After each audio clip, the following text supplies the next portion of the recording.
A Fox News alert while you were sleeping. The White House releasing 5 more terror suspects out of Gitmo, despite news that a former prisoner is now recruiting for ISIS inside Afghanistan. And with 30% of former detainees returning back to the battlefield, is this administration putting ideology over national security? Joining us now is someone who worked at Gitmo as an Army medical officer. He is also the author of Saving Grace at Guantanamo Bay.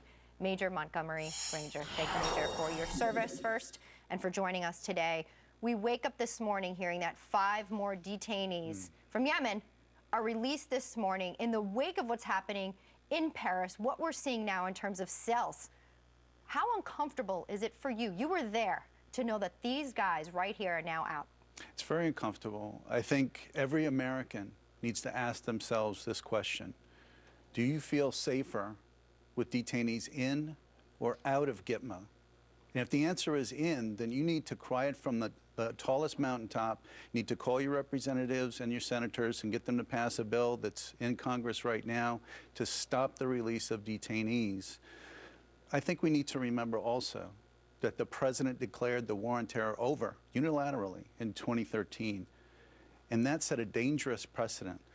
If the president feels that the war is over, then the only thing that makes sense vis-a-vis these detainee releases is that he feels that they're victims and deserve their freedom.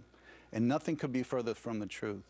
There's a group out there called Human Rights First, and they claim on their website that nearly 500 convicted terrorists in U.S. federal courts, they've been convicted, but there are only 300 serving time in federal prisons. Where are the other 200?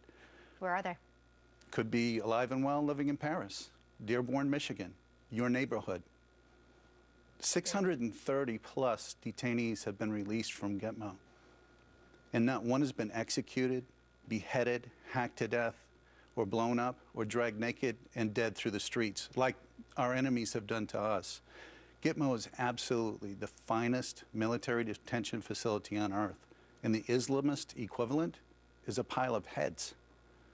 Well, then why now are we releasing? I mean, we're not even a week in hours off of what just happened in Paris with Al-Qaeda and ISIS both claiming responsibility and ties to Yemen. Why now? Why is the administration so dead set, in your opinion? You were there looking face to face at these detainees. Why are we releasing them now? I think, again, it's because the president feels there is no war on terror.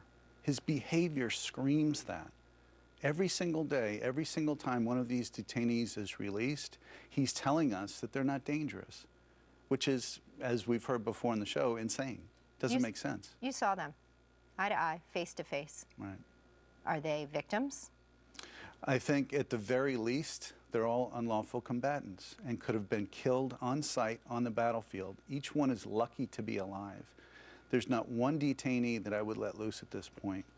There's no way that you can win a war on terror by releasing detainees. It doesn't make any sense. No, it doesn't. Unconscionable, as some would say. Major Granger, we thank you again for your great service to this nation and for joining us this morning. Thank you. It's my honor to be here. Thank you for your time. Wow.